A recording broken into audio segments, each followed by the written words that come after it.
नमस्कार दोस्तों, आत्मबोध में आपका स्वागत है। आज हम दूसरा अध्याय शुरू करने जा रहे हैं। रथ के मध्य भाग में बैठ जाने पर अर्जुन की क्या दशा हुई संजय?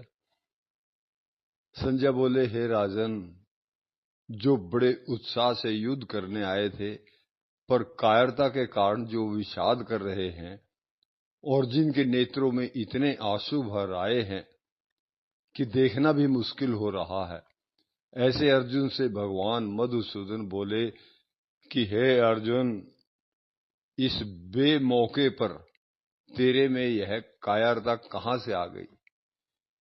यह कायरता न तो श्रेष्ठ पुरुषों के द्वारा धारण करने लायक है, न स्वर्ग देने वाली है और न कीर्ति करने वाली है। इसलिए हे पार्थ, तू इस नपुंसकता को अपने में मत आने दे, क्योंकि तेरे जैसे पुरुषों में इसका आना उचित नहीं है। अतः हे परम तप, हृदय की इस तुच्छ दुर्बलता को छोड़कर तू युद्ध के लिए खड़ा हो जा। ऐसा सुनकर अर्जुन क्या बोले संजय? अर्जुन बोले, महाराज, मैं मरने से थोड़े ही डरता हूं, मैं तो मारने से डरता हूं। हे अरिसूदन, ये भीष्म और द्रोण जो पूजा करने योग्य है, इसलिए हे मधुसूदन, ऐसे पूज्य जनों को तो कटु शब्द भी नहीं कहना चाहिए, फिर उनके साथ मैं बाणों से युद्ध कैसे करूं? अरे भैया, केवल कर्तव्य पालन के सामने और भी कुछ देखा जाता है क्या? महाराज, महानुभाव गुरुजनों को न मारकर मैं इस मनुष्य लोक में भिक्षा के अन्न से जीवन निर्वाह करना भी श्रेष्ठ समझता हूं।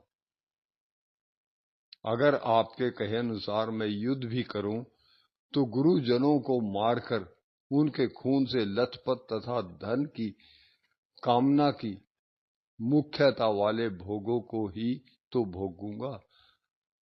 इससे मुझे शांति थोड़े ही मिलेगी। फिर तुम क्या करना ठीक समझते हो? हे भगवान, हम लोग यह नहीं समझ पा रहे हैं कि युद्ध करना ठीक है या युद्ध न करना ठीक है, तथा युद्ध में हम उनको जीतेंगे या वे हमको जीतेंगे। सबसे बड़ी बात तो यह है भगवान कि हम जिनको मारकर जीना भी नहीं चाहते, वे ही धृतराष्ट्र के संबंधी हमारे सामने खड़े, फिर उनको हम कैसे मारें?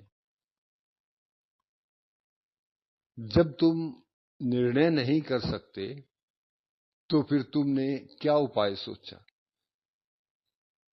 हे महाराज, कायरता के दोष से मेरा क्षत्रिय स्वभाव दब गया है और धर्म का निर्णय करने में मेरी बुद्धि काम नहीं कर रही है।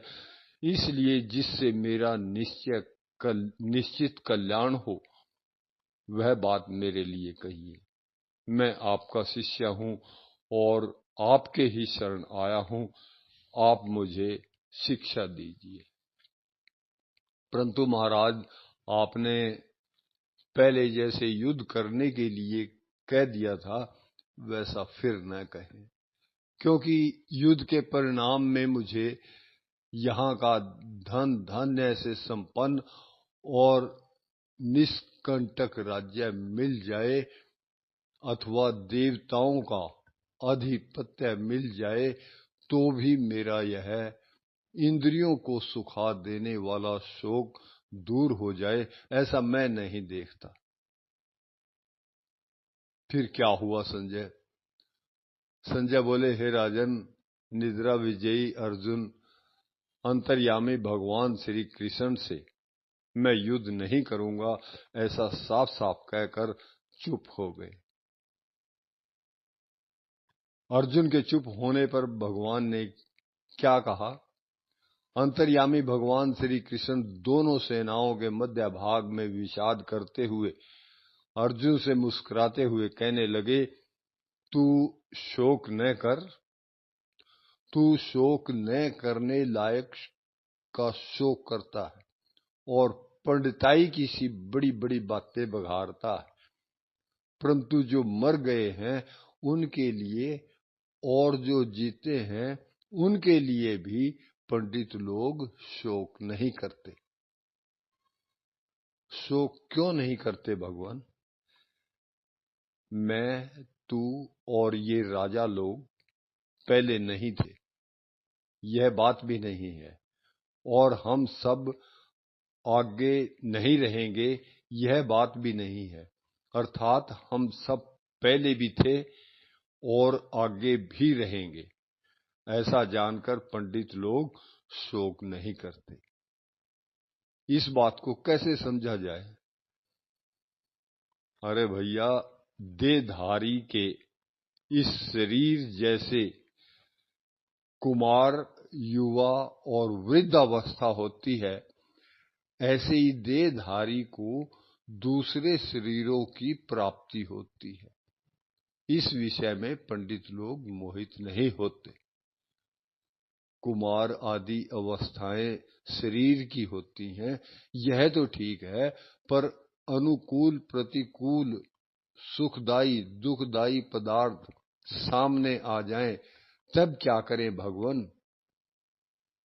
हे कुंती नंदन, इंद्रियों को जितने विषय हैं वे सभी अनुकूलता और प्रतिकूलता के द्वारा सुख और दुख देने वाले, परंतु वे आने जाने वाले और अनित्य ही। इसलिए हे अर्जुन, उनको तुम सहन करो, अर्थात उनमें तुम निर्विकार रहो। बहुत बहुत शुक्रिया जी, बहुत बहुत धन्यवाद। आज के लिए इतना काफी है।